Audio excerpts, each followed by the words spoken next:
theory of management education, maybe in a variety of contexts. So it can be in business school, for sure. It can be in the university, it can be in the nonprofit sector, it can be in the corporation as well. So we're interested in management learning and management education, not strictly within the four walls of the business school, but outside of it as well. If the setting of your research is inside business school, but it's not about management learning and it's not about management education, we may not be the right venue for you. For example, if you're interested in testing a psychology theory and you're going to test it inside, your large intro to business class where you have 100 willing students to take your survey, the fact that your study took place in a business school doesn't necessarily make it about management learning and education. So the paper might not be a good fit for AMLE. So what kind of papers are we interested in? We're interested in conceptual papers. We're interested in empirical research. We're also interested in critique. In fact, one of the largest growing areas at AMLE right now, as at our last midterm meeting, which was in April, is critical management studies. We're seeing a lot of work from the critical management studies area within AMLE, and we're also seeing a lot of entrepreneurship research being published. So we accept qualitative and quantitative research. We accept research from a number of epistemic orientations, so positivist and post-positivist research.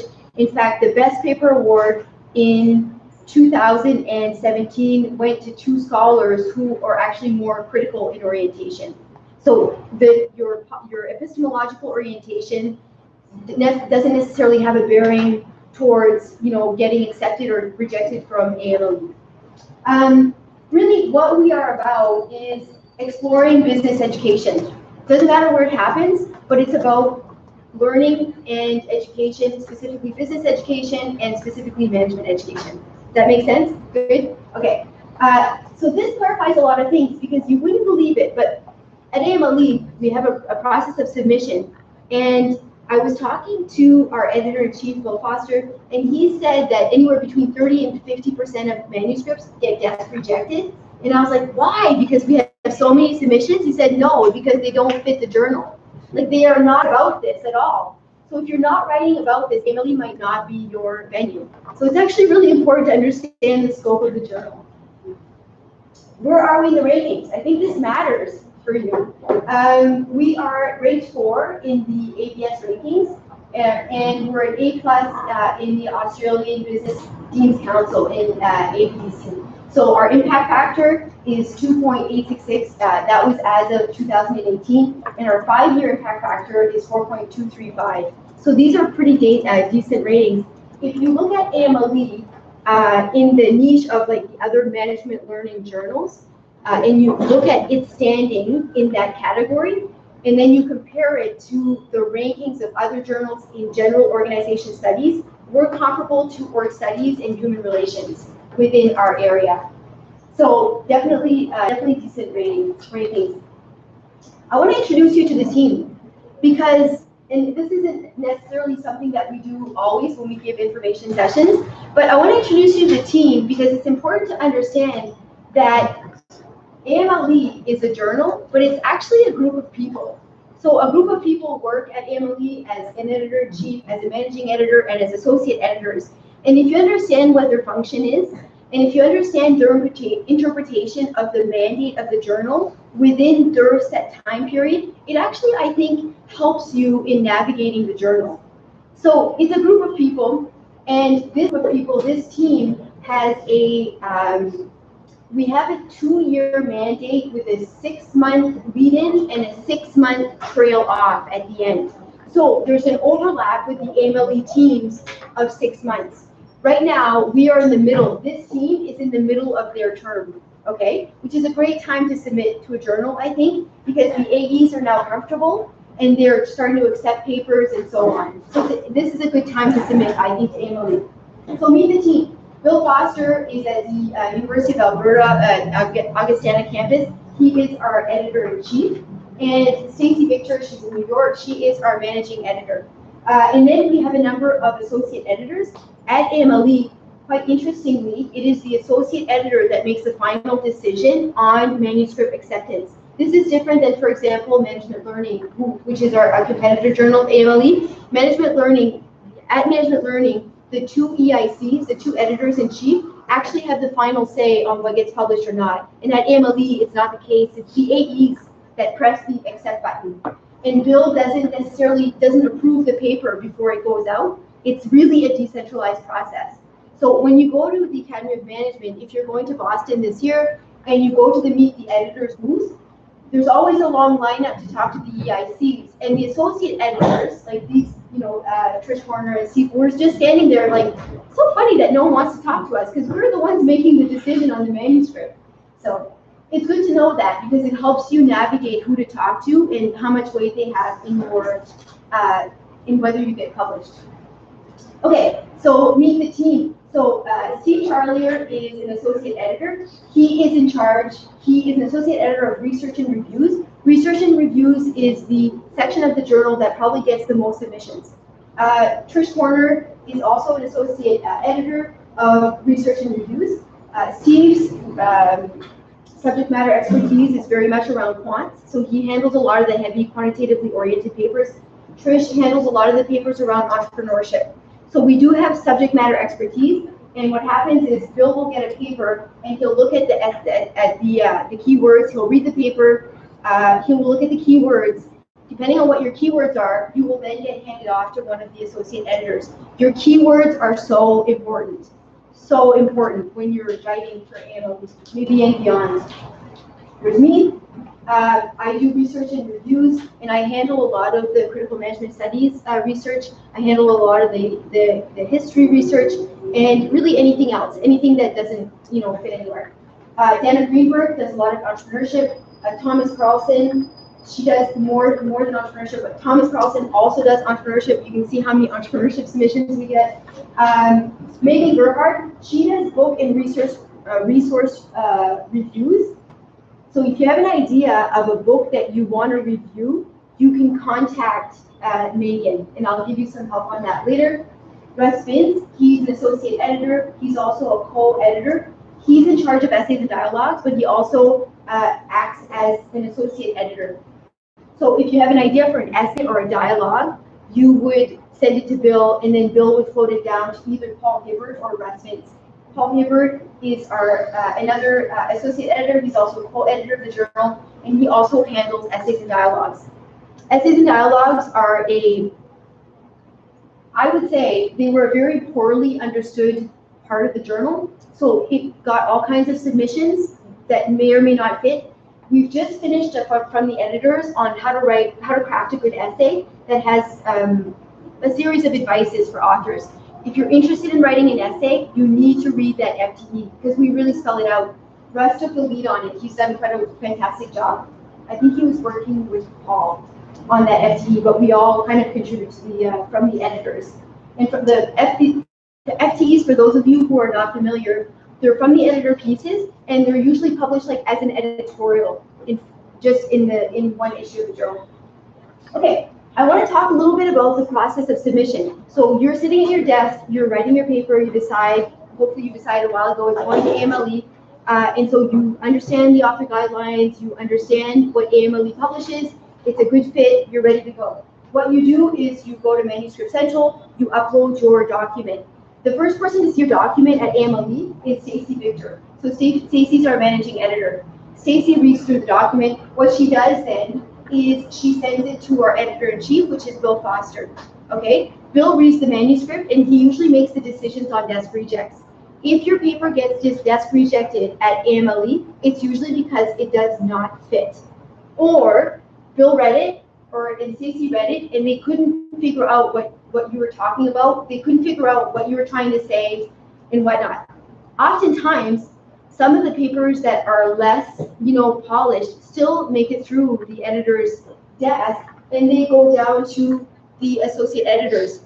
And so one associate editor will handle one manuscript. The associate editor, so there's 8 of us, the associate editor will take your paper, and typically this is what I do. I'll take your paper, I'll read the keywords, I'll read through the paper, and then I go down to the editorial review board members. The ERB members are posted on the AMLE website. That is my first location to pick reviewers. We typically try to have 1 or 2 ERB members on each paper that we get. So you know right away, if you're submitting to AMLE, you know that your reviewers come from this list. So what I suggest that you do if you're interested is if you have a paper and you have the keywords, go on the ERB list that's posted online and try to figure out, who you think might be reviewing your paper. Or, and the people who are on the ERB list usually are people who have published in AMLE, so they may have written on the subject that you're writing. So you want to try to make some of those, connections right off the hop. Sometimes it's the case that we can't find an ERB member in your subject matter expertise, so we don't choose from the ERB list, we choose outside. But we typically try to pick, because the ERB members are the editorial review board members. They are very familiar with AMLE. They know what an AMLE paper should look like or will look like, and so they can help craft the paper along those lines. So then what happens is we choose 3 reviewers. You always have 3 reviewers at AMLE. Sometimes decisions can be made with 2 reviewers if 1 reviewer drops off, but that situation and how it's navigated, so whether we find a 3rd reviewer or we stick with 2, is typically the decision of the associate editor in conjunction with the decision of the editor. Does that make sense? Any questions so far? All kind of nuts and bolts of the journal. It's really useful to go through this because not every journal operates this way. Every journal has slightly different nuances in how they operate, but this is how we do it at AMLE. I'd like to take some, yes? How many papers do you revise as a lecturer? How many papers do I revise in here? Yes. As an associate editor? Yes. I think I tried to look up my stats at our intermediate batch, and they said I had 12. I think I have more like 25 to 30. Yeah, and they go through multiple rounds. Typically, they go through 3 rounds. Yeah. So. And review, how many papers is the guy review? Review, yeah. Not you, the other guy. This person. Yeah. I'm gonna say between 3 and 5 a year, maybe 2 to 5 a year. It depends on the subject matter that you're in. If you're an ERB member in entrepreneurship right now, you're getting asked a lot because we're getting a lot of submissions in entrepreneurship, for sure. Yeah. I got 4 this year. So. What's that? I got 4 papers this year. And you said yes to all of them. Yes. No, I rejected them. No. He doesn't get it. Yeah, to between 2 and 5, I would say. But you can put in you can also go in the system and say, I'm unavailable between this date and this date. You can also say no if you're busy and just send a note to the associate editor and say, look, I'd like the paper, but I can't do it right now because, I'm too busy. How long does it take to get approved or disapproved? How long do the whole process? The whole process, it depends. It really depends. So basically, they get a paper. Usually, Bill gets it off his desk in about 3 to 5 days. We have, I think, 4 days to send it to the reviewers. The reviewers, I think, have about 5 weeks. It goes back to the associate editor. The associate editor reads the reviews, writes a decision letter, sends it to the authors. When you're at AMLE, you can get a major revision, you can get a minor revision, a conditional accept, and an accept. All of those different categories of revisions have different timelines associated with them. So if you have a major revision, you get more time. It's built into the system. So that is what accentuates the process. We are really deadline oriented. So I have a decision letter due tomorrow. It's due tomorrow. Like, that's it. Write the letter. And all of the people on the team are very much on the same page. We've got a pretty cohesive team this term. So we try really hard. And Bill has the averages, but I have some ideas in my mind, but I wouldn't recite them because I'm not exactly sure. Yeah. Any other questions at this point? No? Okay. Okay, so these are the sections of our journal. Research and reviews, we've got essays and dialogues, exemplary contributions, and book and resource reviews. These are all mostly peer-reviewed, except for exemplary contributions, okay? So this is the category, research and reviews, the category where we get the most of it. So let me go through some of them a little bit. The research and reviews section typically attracts theory and conceptual papers. Okay, so these would be mostly it's where we get the most submissions. This is a section for empirical research, literature reviews, which is a question that I got just earlier. Literature reviews that lead to generating new theoretical questions, help us look at existing problems in a new way based on new literature, or can test existing views. These would fall in research and reviews. These can be conceptual papers, they can be empirical papers, they can be positivist, post-positivist. This is like the biggest bucket. Some examples that recently have come out: who built Maslow's pyramid? The history of the creation of management studies. This is a very recent example. Learning to serve, delivering partner value through service learning projects. This is another article that's in press. So there's a whole lot of articles out there. They make up the bulk of one issue of AMLE. Essays and dialogues. This is another category of the journal. It is, I think, a craft to write a good, solid essay. As I said, there's a recent from the editors. There's an editorial that's been posted. It's been published in 2018, volume 17, number 4. If you want to write an essay, I really strongly encourage you to read this FTE before you start. But these are theory-driven, and what the essay challenges you to do is to basically explore a subject matter area. So you're exploring a subject, and there's a call for action at the end. So basically you're saying, entrepreneurship research, as an example, has been done in this way, but look, there's new research, or look, there's something happening in another field, and it's time to merge these things. And there's a call for action in the end to say, like, let's do this. Let's move in a different direction. Okay? So this is an essay. And the co-associate editors who handle all essays and dialogues are Russ and Paul Hubert. In the essays and dialogues, I can't stress enough, this call to action is very important. The structure of an essay and a dialogue looks very different than a research and reviews. A research and reviews paper can take a number of different formats, but typically they follow a traditional paper format, whereas the essays and dialogues don't.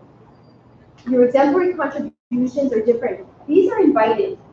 They are peer-reviewed. Actually, I think I said they weren't earlier, so I'm mistaken. The peer review is maybe a little bit different than a traditional research and reviews, but these are invited submissions. So the EIC, the editor-in-chief, or an AE will come together, and they will find someone in a field who's made a significant contribution and invite them to submit research on a particular subject. An example here, can early career scholars conduct impactful research, playing small ball versus swinging for the fences? And so the authors are there. This is a 2018 piece.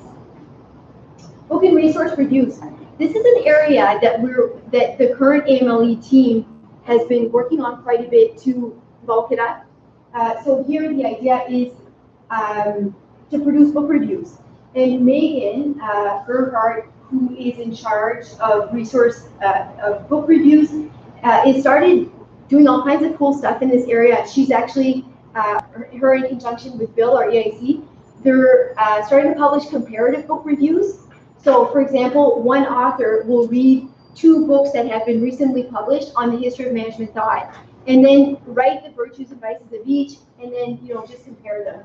So there's all kinds of stuff. This is not invited. If you want to write a book review for AMLE on a book that you've read that made an impact or didn't, you can contact Megan, okay, and you can submit. The reviews of resources of all kinds, so it's not just about book reviews, but it can be resources that you use in your pedagogical approach. So you can review, a simulation, for example, trade books, video collections, and so on. And like I said, comparative book reviews are quite new in this area. These are some of the research questions that are emerging in AMLE. Some of them include, and of course, this list is not to suggest that the only papers that would get published in AMLE at this point would be on these subjects. It's just, this is kind of what we're seeing. This is like the new stuff that we're seeing. Where does management learning occur? How does this happen? We're really looking for how and what questions. So we're really looking for how questions. How does this happen? Why doesn't new research get into textbook? So I guess how and why questions, what I'm trying to say. What types of research do students embrace, and which do they reject, and why?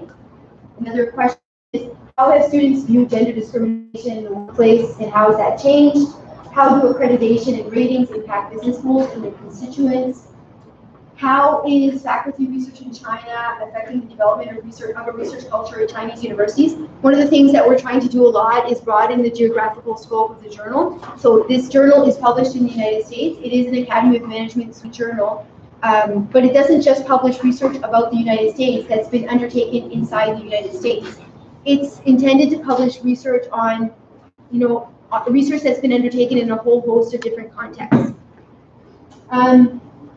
Online courses, they haven't had the effect that many thought they would. What happened and what might happen next? So this is on MOOCs.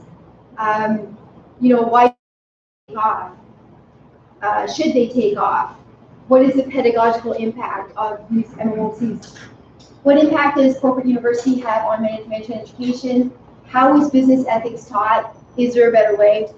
These are just some of the emerging research questions, and of course you will have your own. And if you're in doubt as to whether your research question would be a good fit for AMLE, you should contact the EIC, contact Bill, or go on the website and find the associate editor that you think would be suitable for your research question and send them an email. Okay, a lot of people think that your associate editor writes the decision letter and tells you whether you're getting accepted or rejected, but it's not a two-way conversation. The associate editor contacts you, but you're never contacting the associate editor. At AMLE, that's not at all our philosophy in this term. We're all about two-way communication. I have Skype calls with authors who want to talk about their revisions. Like, Gabby, what did you mean here? What does that mean? I'm thinking, okay, yeah, that's a good point. What did I mean? So it's a two-way conversation at AMLE. So if you have research questions, you should send them in and start the conversation. Because like I said at the start of this information session, the journal is not paper and glue that binds the pages or an electronic site. It's people. It's really people that want to help you publish your research. Okay, what I want to do now is orient you really quickly through special issues. And I want to keep an eye on the time too. Okay, special issues. You might have an idea for a special issue that you want to write. If you do have an idea, you should contact the editor-in-chief. The editor-in-chief is the initial point of contact for special issues. And typically what Bill will do is, if he has an idea that he thinks has traction, he will send it to the associate editors and say, hey, what do you think about this? So this is how it works. We, I think, are full for special issues in this current term at AMLE. I don't think we're accepting any other special issues in this current term because we've got a whole host lining up and we're pretty much there just for a specific time period. So for our time period in the current team, I think we are full. So let me tell you a little bit about some of these special issues that are coming up.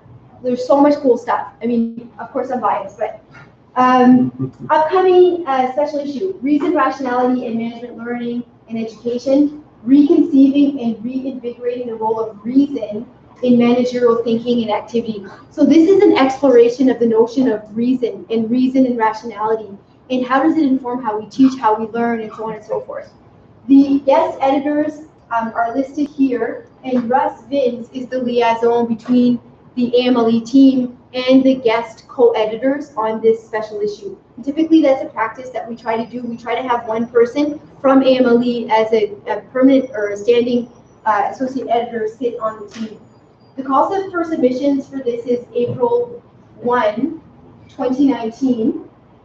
So it means that the submission system is open, so you can submit now to AMLE on this subject. The deadline for submissions is June 30th, 2019. My goodness, that's coming up fast. And that is, I think, right. Is that right? Okay, this here might have to read 2020. I think I made a mistake, so I apologize. Are you saying that conference submission is first available? Yeah. I think the deadline is just Yeah, so I'm pretty sure this should be 2020. 2020. Yeah. 1 year, maybe 1 year, 3 months. That can be true. I don't know. September 2020, June. No, that is, I think that's right. That's right. Because otherwise it wouldn't have time in production. I think that's right. Okay. So anyway, all that to say, that is coming up, but the submission system is currently open in case you're interested. If you are interested in a special issue at AMLE, especially the upcoming special issues where the, for the upcoming special issues, there are a number of professional development, or sorry, not professional, paper development workshops that are happening around these special issues. And I encourage you to find them, and if you have funding, go to them. Go to the paper development workshops, because the associate editors and the guest associate editors, so these guys are the guests and Russ is our AE, they will be at the paper development workshops, and they will help workshop your paper. What you do is you would submit an abstract, it would hopefully get in, you go to the session, and an associate editor will sit with you at a round table for between 15 and 30 minutes and give you specific feedback on your paper. It is invaluable. We just finished one in Bath in maybe a month ago. It wasn't for a special issue, it was for just generally for AMLE, but I sat with 4 authors for about, I don't know, an hour and a half, 2 hours. It was great just to engage, and they got all kinds of questions answered. It was great from my end. I hope they thought it was great too. Anyways, another upcoming special issue. The deadline is correct.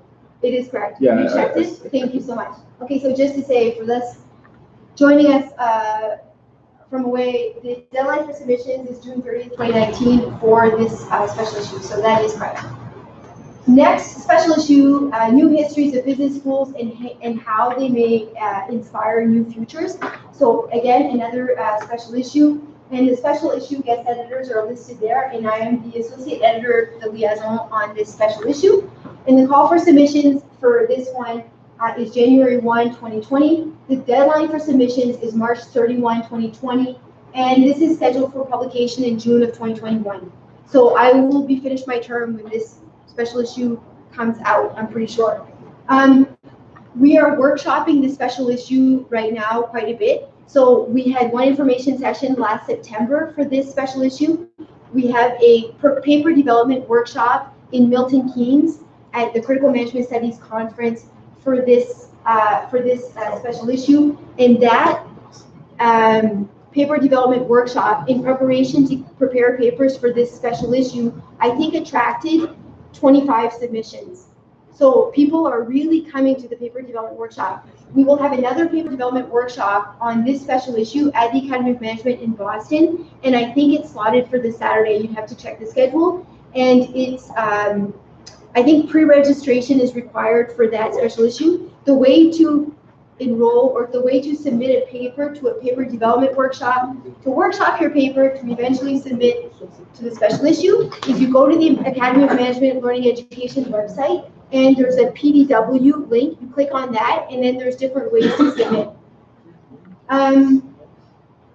So this really is about histories of business schools, if you can tell. That's the subject of the special issue. And I can talk to you a lot more about this, because we've been conceptualizing this special issue for quite some time. Upcoming special issues, some more learning and education strategies for scholarly impact, influencing regulation, policy, and society through research. So here, these are the guest editors. The initial submission for this special issue is May 31, 2021, and this is scheduled for publication in September of 2022. And this special issue will also host a number of PDWs, paper development workshops, where you can workshop your paper. One thing I want to say about these PDWs is that the AMLE and AOM, the Academy right now, is encouraging us to host a lot more paper development workshops, because it increases the quantity of submissions, it increases the quality of the submissions substantially. And it also helps to create cohesion between the different papers that are published within one special issue, because the papers have been workshopped. So the idea, just to go back one step, with this upcoming special issue, once the deadline for submissions has closed and we have received papers and we've sent out decision letters, we are committed to workshopping the papers that have a major revision or a minor revision after the papers have been submitted. So it's not just pre-PDWs, we're having midstream PDWs to help the authors workshop their papers. There's all kinds of opportunities, and of course, it depends on if you have funding to attend. But check for one in your area. I've gone through this one. Another current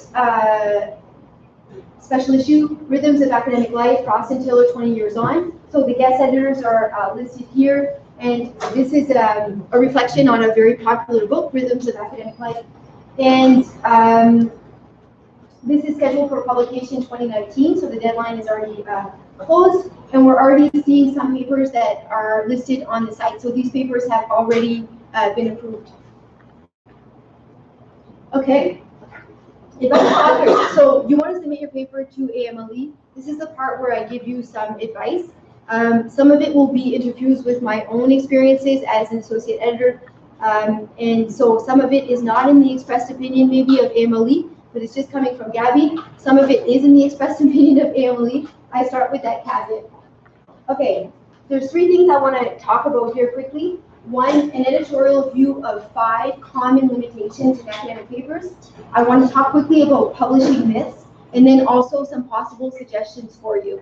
And I'm going to try to do that in 15 minutes. Let's see if I can do that. If you have any questions for me, please ask, okay? You can do this if you're like, speed up, Gabby. Talk faster. Yes. Yeah, we have a question from the internet. Oh, excellent. Yeah. So when you talked about the best keywords to choose for the papers. Yes. And they asked that those keywords should be chosen by the theoretical contribution, the method, or the literature review. All of the above. What I would suggest is look at your contribution. What contribution does your paper make? And then obviously your contribution will be to a literature. It will stem off from a debate that's occurring within that literature. So from your contribution, you should be able to pick up on some keywords. Yeah, from there. The keywords are so important. I'm going to talk about that actually just in one second. So, any other questions before we move on? Aman, was that a stretch?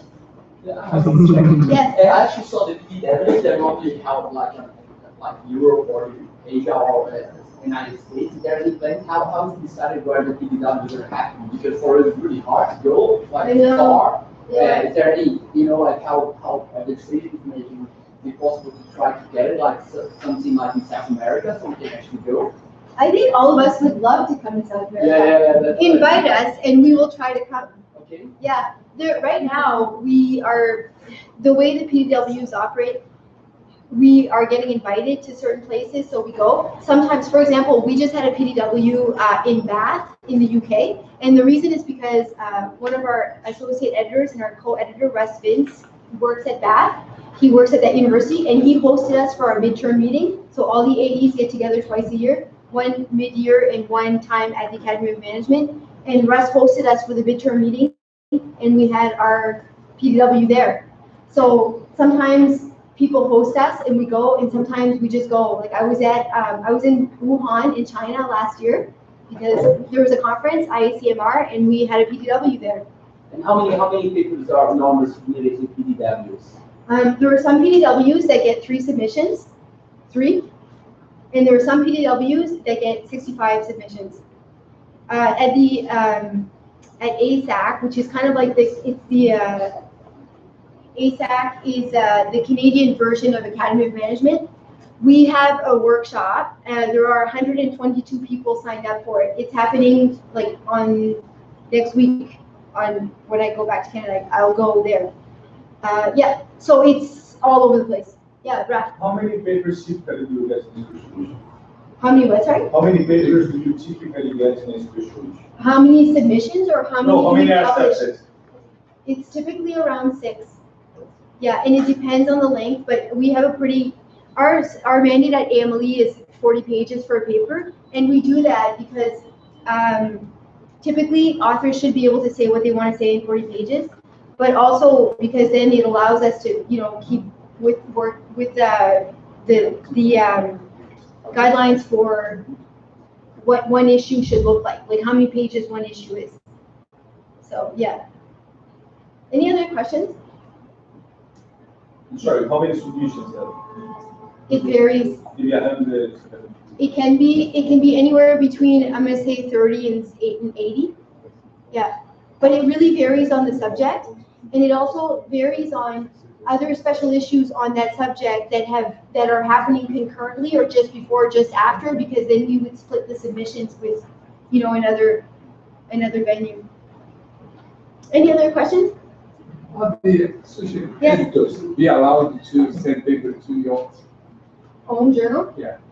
Yeah. How do you manage this conflict of interest? So I think right now it is the case that associate editors can submit to AMLE. So associate editors at AMLE can submit to AMLE, and typically the paper would be maybe either handled by the EIC, the editor-in-chief, or be handled. The review process would be handled by another AE. So they are allowed. It's not something we do often, just because it just isn't. But it does. It has happened. I think there is. Any other questions? No? Okay, I'll keep going. Okay, I want to go really quickly over 5 limitations in academic papers. And like I said, just a quick caveat, some of this is in my opinion and some of this is in the opinion of AMLE. None of this will shock you. So 5 limitations of academic papers. What are some things that you should try to avoid when writing your own paper? The first one is what we call the kitchen sink approach. That might be a North American expression, but the kitchen sink approach, when we use that, everything but the kitchen sink, it's an expression that we use. It means you're just throwing everything in there. You're like, well, I don't know if I should use this or that. I'll just put it all in. Let's hope for the best. The reviewers will tell me what to take out. Don't do that.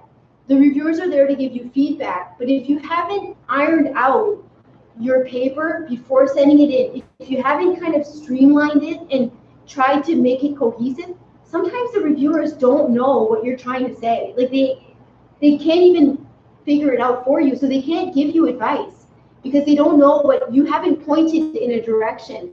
So kitchen sink approach, that's when you include so many ideas in the paper and you're scared that some theory will be forgotten, so you're just going to put it all in, instead of making some pretty strategic decisions about what should be included and what should be left out. So it is up to you, the author, to make a strategic decision about what you're going to leave out, what you're going to put in. And if the reviewers have a problem with what you've left out, they will ask you, why did you leave it out? And then it will be your strategic decision to either include it in the paper or address the neglect of that theory in the reply to the reviewers. You don't have to put everything that the reviewers ask you in the paper. You do have to address their comments either within the paper or within the reply to the reviewers. Dear Reviewer 3, we chose not to use this theory. Here are the 5 reasons. You would put that in your reply. Here, when people use the kitchen sink approach, for me, when I read it, I was like, you know what? They don't know what they want to do yet. They don't know themselves. And you need to figure it out yourself before you send it in.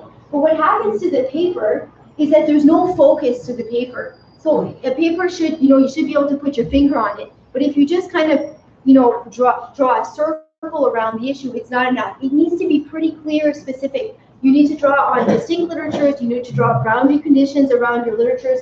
You need to draw some boundary conditions around your contribution, and so on and so forth. It needs to be pretty, pretty specific. You need a focus. When I write my decision letters, the common thing I write is lack of clear and central focus. Like the paper's just everywhere, it's going everywhere. And usually that indicates that your research question isn't narrow enough. So we're looking for a nice, clean research question that is in conversation with the existing literature on that subject, that you can say, look, the literature says this, it says that, but nothing's been done here. That's what I'm asking. And then you would go on to do it. So often these papers are way too long, and if you've got a clean and clear and crisp research question, usually your paper won't be, you can pull it off in 40 pages. Okay, number 2, unclear contribution. This is when you had the research question, but maybe because of your methodological approach, or maybe because of your follow-through, you didn't answer it. You didn't answer your research question. So maybe it's the idea that, which conversation is the paper joining? For example, it might be the case that you're drawing on 2 very disparate literatures, you're bringing them together, but you're not making a contribution to one or the other literature. It's not clear how you're contributing, and we're expecting a clear contribution. How are you contributing to the conversation? It can't be too out there that we don't know which conversation you're joining. And often this problem happens because the research question wasn't clear to begin with. Or maybe you're just applying a new theory to an empirical context. But how is that connecting to the conversation going on in the literature on that subject at this particular point in time? That's what we're looking for. There's a conversation going on, you listened to it, you went away, asked a research question, had a contribution, you need to build back onto that conversation that's happening in the literature review, or in your literature, and you have to illustrate it through your literature review. Lack of construct clarity. Wow, we get this problem a lot at AMLE. So maybe it's the fact that you are drawing on an existing construct within the literature, but you're not describing that construct clearly. Maybe you're writing a paper on business history, but you don't tell us what is business history. You don't draw boundary conditions. You don't draw lines around, look, this is the slice of business history I'm looking at for the purpose of this paper. So this is a really big issue. Lack of construct clarity can pose big problems because if you don't clearly delineate the construct, it's not clear how you're going to add to our understanding of that construct. And so often the evidence for a lack of construct clarity is found in the fact that there's a lot of overlapping ideas, overlapping theories, and whatnot. So it's just not clear. It's not clearly delineated. A poor literature review. The reviewers probably are not, maybe they are as up to date on literature as you are, but sometimes we can't find, a reviewer who is in your subject matter expertise specifically. So you have to really spell it out for the reviewers. You need a clear literature review. Without a clear literature review, we don't have access to the conversation you're joining, and more specifically, we don't have access to how you want to join that conversation. Your literature review is basically saying, look, X, Y, and Z did this, X, and Y did that. All of these people are doing this, and this is what we want to do here because it hasn't been done. But it needs to be done for these reasons, because it has a practical impact, because it has a theoretical impact. So poor literature review is a problem. Poor citation practices, so lack of key citations. You're using dated literature. You are not citing, the literature that should be cited. You have a limited number of citations. And keep in mind, if you're writing for AMLE, you want to be relevant for that audience, the AMLE audience. So you're joining conversation that's happening within the journal and also outside the journal. So it's a good idea to include some articles that have been published on that subject inside of the journal to show that, look, this is the conversations going on at AMLE right now, and this is how I'm contributing to them. So sometimes I look to see what other AMLE articles have you engaged in on that subject. And how does this present itself? How does this problem present itself in literature? Well, the literature is unfocused. It's just kind of going all over the place. And finally, unpolished work. You won't believe this, but sloppy and poorly written papers that are so convoluted that they actually prevent the reader from getting access to your ideas. Poorly written papers are great, but sometimes your paper might have some typos, and it's not a huge deal because the reviewers can still get access to the ideas, and you can fix those typos. But if the paper is so poorly written that it acts as it convolutes the ideas. You read it and you can't get to the ideas because it's a barrier. The reviewers won't be able to help you. And the reviewers are constructive. We talk a lot about writing positive language decision letters. So we want to help you. So don't let this happen. For formatting, spelling mistakes, or grammar. If you think that English is, if you know that English is your second language, if you know that you might have some problems writing in English, I can definitely sympathize with you because English is also my second language. Get a friendly reviewer. Get someone to review your work. Yes, Rod? How important, this is my lazy side asking, how important is to have the video, the references well formatted in the journal? Sorry for asking. Okay, last question is how important, I should say, for those of you joining us online, I should say how Raph prefaced the question. But anyway, how important is it to put your reference list in the proper format? It's very important. Just do it. You can ask someone to help you with it. You can do it yourself. But you need to.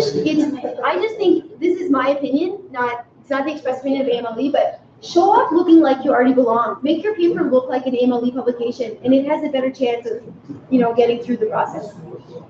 Any other questions, Yama? It's kind of a theoretical question, although it's not. So you just mentioned about the grammar mistakes and whatnot, and that's a big issue, I guess, for everyone It is. here. Yeah. Well, I don't know here, but it's a big issue for everyone everywhere. Yeah, but the thing is, proofreading can cost easily $400 per round of revision, which is not cheap, especially if you don't have any kind of funding, which is the case for some of our students, certainly some of our professors as well, I guess. So I would like to ask maybe your opinion or your opinion about how important is that to be for a paper to be completely proofread? If you have a paper, it's readable, it's more than okay, but maybe you're using a weird word somewhere. Not like terrible mistakes, but bits of odd things, ordinance. Yeah. Okay. So the question is, proofreading is very expensive. If English is your second language and you struggle with grammar, how strict is the journal, or what advice does the journal have for you in terms of putting the paper through multiple rounds of proofreading, given that one round can cost up to $400, or more. Okay, it's a really good question. This is not a subject that we have talked about at AMLE, so I don't know the AMLE opinion on this.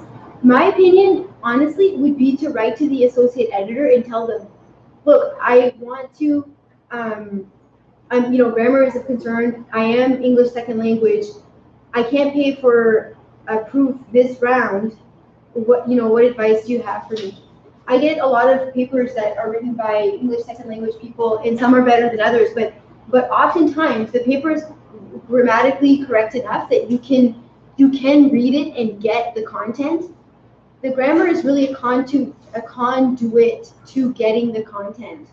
So I would talk to the AE about it, the associate editor, or talk to the editor-in-chief, talk to Bill about it. It's a tricky subject because even as a reviewer, when you get a paper in English, the reviewer is an English as second language person, it's frustrating even for them. So it's a big issue. It's a very multi-sided issue. Yeah. Okay, quickly, some publishing myths. A lot of people will say, why should I aim for a 4 or 4-star? Because I can just write a quick and dirty paper and it goes way faster if I publish it in a lower ranked journal. That's totally a myth. Writing a paper is writing a paper. There's stuff you gotta do. Why not shoot high? So we'd love to get your papers at AMLE. AMLE is cited quite nicely, and I think you should shoot high. Another big publishing myth is, let me just slap this all together and just send it in. I don't know if I should use this or that. The reviewers will tell me. The reviewers will point the way. No, they won't. They will give you constructive feedback. They will not be your co-author. They really won't. And the AE won't be your co-author either. Okay? It is your job to make those very hard decisions. Like, do I use this or do I use that? Do I bring in this literature, or is that construct secondary to the paper and I don't need to have a whole lit review on it as long as it's clearly defined within one sentence? You know, in a few citations, a few key citations. Those are your very difficult decisions. You'll stay awake at night, you'll pull out your hair. It's what we all do. Everyone on the team does the same thing with their own paper, so we get it, okay? They're not going to tell you how to fix your paper. They're going to tell you their honest, constructive feedback, and hopefully they will do it using positive and constructive language. We're putting so much emphasis on that right now in AMLE. Another common myth is that the reviewers didn't understand your brilliance. You're writing at such a high caliber, and it's so groundbreaking and earth-shattering. It's so brilliant, the reviewers didn't get it. That is not true. The reviewers are smart. They are your colleagues. They're your peers. You need to break it down in their language, okay? You need to explain this paper to your grandmother or to your daughter, and they need to understand it, and then the reviewers will get it. It needs to be that spelled out. Some suggestions. So this is the last thing I'm going to cover, and then you can ask some questions maybe if you're interested. Suggestions for publishing at AMLE. Get your paper reviewed. Ask for a friendly reviewer. Okay, so ask your colleague. Maybe not ask your mom or your daughter. Okay, but ask an academic to review your paper, and present your paper at different venues. Present it to your colleagues, you know, at your own university. Present it at a paper development workshop for the journal or for a PDW on a specific subject matter area. Present it at a conference. You know, you want to really try to test out the idea before you send it. When you send your paper for a friendly review, make sure the person's not too friendly. Yes, this is beautiful, I love it, send it. No, no. You need some points of feedback. So friendly reviewer, yes, not too friendly. Look for examples. So if you're writing a paper for AMLE, what I would suggest, the first thing you would do is, you know your subject matter area. Let's say you're writing in entrepreneurship. Go to the AMLE journal website, run a search for entrepreneurship papers, see what the other papers, see what has been done there, and then look at the contributions they make and read that work. Get the beat, the flow, get the, you know, what does that paper look like? And then these will give you some solid examples. Those papers already belong because, you know, they've already been published. You can look in other target journals, you can look in top journals, but really read the journal. And if you want to really get to know the journal, sign up to be a reviewer. You can sign up. I'm pretty sure there's a link on the website, or you can email me. And I brought some cards, which you can take if you want my email address. So you can email me if you like. And I'll also have my email posted on the last slide for those of you guys joining us from WOID. Other suggestions, KISS. Keep it stupid simple. Keep it as simple as possible. Your storyline should be very simple. You are not making 5 contributions. You're making one clear and central primary contribution with possibly some sub-contributions or implications for practice. You want this thing to be simple, okay? Very, very simple. The grandma test is, like I said earlier, tell your grandmother about it. Tell your dog it works. Mine always falls asleep when I tell her. And hey, what can you do, right? The other suggestion I make is don't underestimate the importance of your abstract. Abstract is the first thing, if it's published, it's the first thing that readers read, and it will impact the impact factor of your paper and of the journal consequently. If the reader chooses to read the paper based on the abstract, it has huge implications because that will impact dissemination of the research. But beyond that, it's the first thing the reviewers read. It's the first thing I read. Your abstract should not be your introduction. Your abstract should be a small snippet of each section of your paper brought together. It should be the research question. It should be the literatures you draw on. It should be the method you use and the contribution. That's what your abstract should be. Tell us what you did in the paper. Keep it as simple as possible. Use plain language. You can express complex ideas using plain language. If you know those ideas inside and out, and you know to which community or which literature you're contributing, you can do it. And you've got to be good though. Using simple language is hard. Those people who know what their paper's about can explain it simply. and they can, modify it for different audiences. But yes, short and snappy is definitely good. You want to get to the point. Don't recreate your introduction. Your keywords. So this is a subject or a point that we've already talked about. This is a really important way for editors and AEs to select reviewers. So be very strategic in your use of keywords. And then finally, the letter to the editor. When you submit your paper to AMLE and probably other journals, of course, you will accompany your submission with a letter to the editor. So your letter to the editor should introduce your paper. It should introduce your contribution. Okay, what is the point of my paper? This is what I'm trying to do. You can do that in 2 sentences. But at AMLE right now, we are telling authors that if they want, they can request an associate editor or reviewers for the paper. So you can write to the EIC because the editor-in-chief is your first point of contact, aside from our managing editor, Stacey Victor.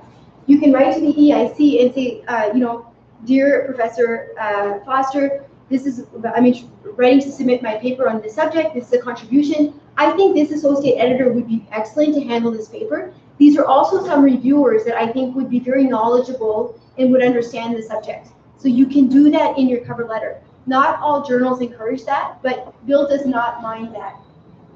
This is also your chance to tell the editor if you have a conflict. If there's any sort of conflict of interest with your publication, this is where you tell the EIC, okay? And finally, I think this is finally, I'm just encouraging you to remember that everyone gets rejected. No, that's not true. Everyone gets their paper rejected, but it feels like a personal reject, doesn't it? That's how it feels for me. When they reject my paper, I'm like, what are you talking about? It was brilliant. Of course, I probably missed something. These rejections feel personal. They're not personal. It's your paper. And of course, your paper is written as an act of labor and love, so it feels personal. But, you can always retweet the research and resubmit it. So it's just part of our industry.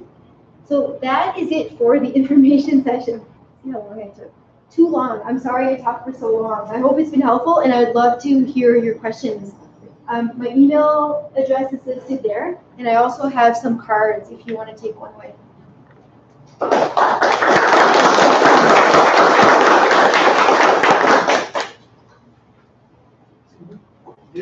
Yes. How would you rate quality-wise a paper approved by the Academic Congress and one approved by the journal? Is the bar higher? Do you mean? I send a paper to the Congress. Okay. Approved. If I send the same paper to the journal, the journal pieces. Okay. Of distance pieces. Right. Where's the bar? Yeah. When you Because see it's tough to get approved by the Congress. Yeah. I mean, it's tougher to get approved by AMLE. Okay.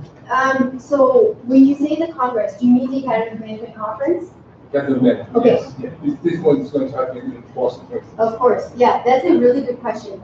The Academy of Management has a number of journals that it publishes. Yeah. AMLE is one of those journals. Yeah.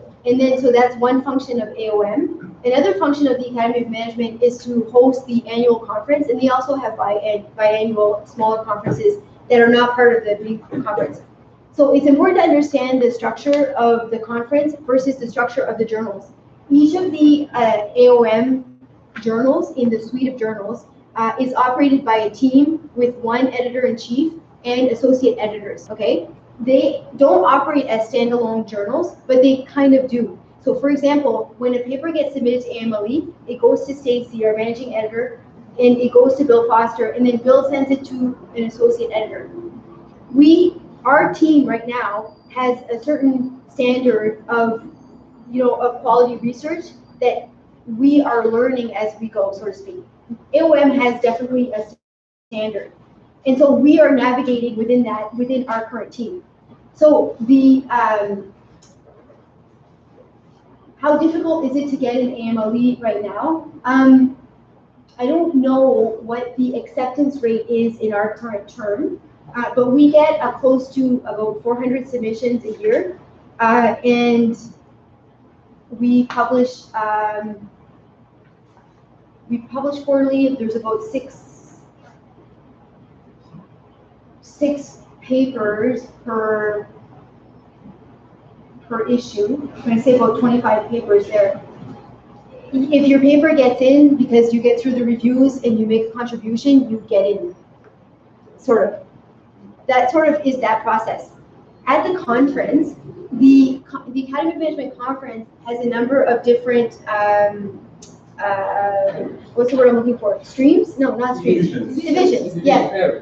So there's divisions. Each division of AOM operates pretty independently from one another, and their submission rates and their acceptance rates vary based on the division. So, for example, we are given some slots, and I can pressure ours. Right. So, for example, like there's 750 members in the Critical Management Studies division, about right, Aman, of the Academy of Management. How many submissions do you guys get now? 150 and 160. Oh, okay, so about 160 submissions, and based on past practice, the Academy of Management allocates a certain amount of slots for how many papers can be presented within the main paper program session, okay? And then what they do is they send the papers out for review, and then they have to make some decisions about how many papers they can accept based on the slots that they give them. That's the process for submission at both venues, at an Academy of Management journal versus the conference. 40%, Versus 40%. If it was my opinion, and I don't know exactly what the numbers are, but I think I'm right, because I've been in those two circles, the Academy of Management success rate, the Academy of Management conference success rate is higher than the success rate at AMLE or any other sister journal of the Academy of Management. Does that make sense? It's a long-winded answer to say that it depends on so many factors, like how many slots that division of AOM has that year, because the slots change based on submission rates. So they're all very moving targets. And then, of course, I could go on about stages. I'm going to stop there. It has to fit in 2.5 days. It needs to fit into how many slots per presentation the Academy has in a given division, or how many slots there are available within the journal. Now, obviously, the journal, like AMLE, has a queue of papers that are waiting to get slotted in to get a volume and get an issue number. They have some. There's a queue, but honestly, we don't accept papers based on how many submissions we get. We accept papers that make a contribution to management learning and education. If your paper looks good, and it makes a substantial contribution, and it kind of gives you like that, oh, I never thought about it that way. That is so cool. That's the kind of stuff we're looking for. So if it's making a contribution, and it's clean, crisp, and it's gone through the review process, and it's accepted, it's getting in. Yeah. Yeah. So is there like you said about like the examples? Would you have like one example for MLE that you may follow, like 4 marks or something like that? That would be like one that was like pretty significant for you. Yeah. Okay. So the question, in case those online didn't hear it, the question is there a template for a paper, or is there a structure for a paper? Yeah, like one example that you use for MLE for your own. Okay. What I would suggest is in this presentation, I gave you guys some examples. These are my specialties. So for research and reviews, these are good articles. So I would go to these articles and I would look at the structure. What I urge you to do, honestly, is when you know what subject matter area you're writing within, go to the journal and see what's been published in that area and look at those articles. Look at them for how they frame the conversation. How do they frame the conversation? Look at them for how they're structured. That will give you some clues about structuring your own work, structuring your own paper. I'll have like another one. Yeah, for sure. Which would be the closest competitor for MLE for like publication? Which journal do you regard as the closest competitor for MLE? Do you mean closest competitor in terms of subject matter area, or do you mean and quality as well? In quality? In terms of quality, based on the rankings of AMLE and ABS and ABDC. So if you look at AMLE and compare it to all other management learning journals, and you compare its ranking to a management journal, like a general management journal, the closest comparator would be in the ballpark of human relations and org studies. If you look at like In education and management. In management, education, and learning, I would suggest that authors who are doing this type of research submit to management learning, and they would also submit to AMLE. Yeah, there's a host of other journals. I think JMI, or some people call it JOMI, a Journal of Management Inquiry, also are interested in this type of work. There are other journals. It's hard to pinpoint just one, but I think authors typically the people who submit to AMLE would also submit to management learning. For example, Russ Vince, who's an associate editor right now at Academy of Management Learning Education, was the editor-in-chief of Management Learning when it celebrated its 40th anniversary about 10 years ago. He was the EIC there and he had a co-EIC. So there's a lot of overlap in the communities, is what I'm trying to say. And the other one is like, for example, you could have like an idea, it's like a draft of a paper that would like to submit to that. Is that normal? Does it happen for someone like to send kind of like just 2-3 paper draft to see if like there's any fit or there's a good way to follow on? Or just receive it when it's already done? Maybe you have some doubts about methodology that would fit, or even the research question that would be appropriate. Would that be okay, like sending to any of the AEs?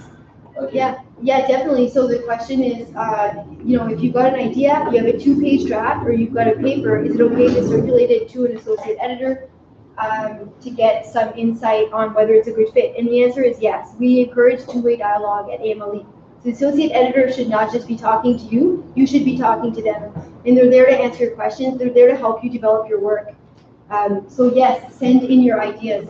And sometimes authors will send me an email and they'll say, hey, Gabby, here's my paper, I'm ready to submit it. Can you read it over? And my answer is no. It's ready to submit. Send it in. I'll read it when it hits my desk as an AE. But if it's just an idea, there's a number of things you can do. At the Academy of Management in Boston, there is a Meet the Editors booth, and it's always outside the exhibition hall. For those of you who have been there, there's a very large exhibition hall. Right outside, there's a big AOM booth, and the EICs and the associate editors for all the sister journals of AOM have a time slot there, pre-registered time slot. So, maybe it's the case that on Sunday at 2 until 4, it's the AMLE team that's there. Go there with your idea. Go there and bring it and sit down and talk to the associate editors and get their insights on it. Or you can email them, or you can catch them at a professional development workshop, and they're happening all over the place right now. The Academy of Management is encouraging us a lot to do these professional development workshops. So there's PDWs right now happening in Copenhagen, in Boston, in Niagara Falls, which is in Ontario in Canada, in Milton Keynes, we just had one in Bath. We're planning one in, I thought we were going to Korea, but I don't think we are, South Korea. I don't think we are anymore, but they're really happening all over the place. We're really trying to get out of North America and include voices from the South and include voices from the Global East. So go to a PDW if you can. For a research that was completed in Brazil, should we discuss more general, or would you just to present as a Brazilian context, or to have a Okay, so the question is, if you're doing research in Brazil, and maybe the subject is pedagogy in Global South or something like that, should you bring in the context of the country? If it's relevant to your research question, definitely yes. But if it's superfluous, then no. Yeah. There's a great paper on contest that came out this. Really? Oh, I'll have to look it up. Yeah. Yes. You publish papers that are more practice oriented than theory oriented? I want to say yes, but it's a tricky yes. So it's a yes with a lot of caveats. We are a theory-driven journal, so your paper and research question need to have some theory within it. It needs to be theoretically oriented. The contribution, the primary contribution, as I said earlier, doesn't have to be theoretical. It can be practical. But as you make your point, you need to draw on theories and academic research that's been peer-reviewed elsewhere, and you need to draw on existing research that is theoretically motivated, and then bring that theory in to explain the contribution that you're making, to explain your contribution. But your primary contribution doesn't necessarily have to be theoretical. Theoretical. It can be practical. It can be you can be spelling out implications to to society. It can be empirical. But the thing is when I say AMLE is a theory-driven journal, even if your paper's primarily making an empirical contribution, if you are using theory to do that, there's going to be implications for theory, right? So that's why we say we're a theory-driven journal. Another question is curiosity. I mean, as an editor, you get sometimes reviews in which you don't agree with the point of view of reviewers, and how you manage this relationship with reviewers. That happens all the time. No, it definitely happens. I mean, because I'm a researcher too. I'm an academic, just like all of you. So I have my own ideas, just like all of you. We all have work. Isn't that what we do? Trade in ideas. So yeah, sometimes I read the reviewer comments, and the reviewer comments are so different than what I see. And it might be the case that I read the paper and there's a gem, like there's a nugget in there, and I'm like, oh, that's so cool. Like, they've got to do something with this. And it might not be, maybe the contribution that the paper originally made has already been made somewhere. So I'm thinking that's already been done, but that thing is cool. And the reviewers are like, get rid of it. The contribution's already been done. But I'm like, but there's a nugget in there. What about this cool thing that's glowing and shiny and pretty and exciting? So sometimes the reviewers don't agree. And so I just do, the associate editors are not reviewers. So we each have our own job. The reviewers read the paper, they give advice. They don't say the decision of the paper. The associate editor's job is to read the reviews and make a decision. We're just using their advice. So we're using their advice. We're not doing everything they tell us. So it might be like me asking for a suggestion of where to eat in St. Paulo tonight, and 3 people tell me 3 different things. So I got to make a choice, right? That's how we deal with the reviewers. They're there to help us make our decision. At the end of the day, it's our decision. I remember one paper, and Bill Foster, our editor-in-chief, is very adamant about this. Two small stories. I had a paper that was going through the review process in November of last year, and I had a reviewer who's a star. The paper that was being reviewed cited this academic, this person, all the way through the paper. So I was like, well, I'm going to send it to this reviewer, like this person, because they're cited everywhere in the paper. She suggested a reject, and then I was like, no, this isn't a reject yet. Like there's something. The authors reviewed the paper, sent it back in. I sent it back to the reviewers for another round, and the reviewer came back to me and she said, Gabby, you know what? There is a nugget. I'm changing my mind on this. Like, I can't believe it, but they convinced me. And so it was back into play. Like, things were moving around again. So, yeah, we use the reviewer's advice as opinion. There's another paper, 3 rejects. Okay, I was a reviewer for AMLE at this point because before I started as an associate editor, I was reviewing for the journal a lot. And I was in this process, and the reviewers it was 3 rejects on the paper, and the associate editor published it. I gave it multiple rounds of rejects. Multiple. I'm like, it's still no. So why are you sending me this again? It's still, the paper is getting cited everywhere. Like, really? How did I not see that? I mean, that's why we're doing it as a team, I guess, right? Yeah. Any other questions?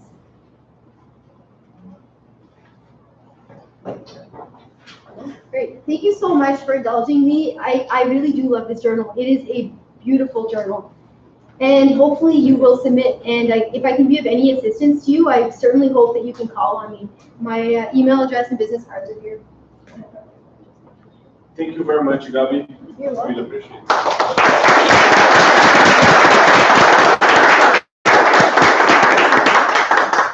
Thank you so much.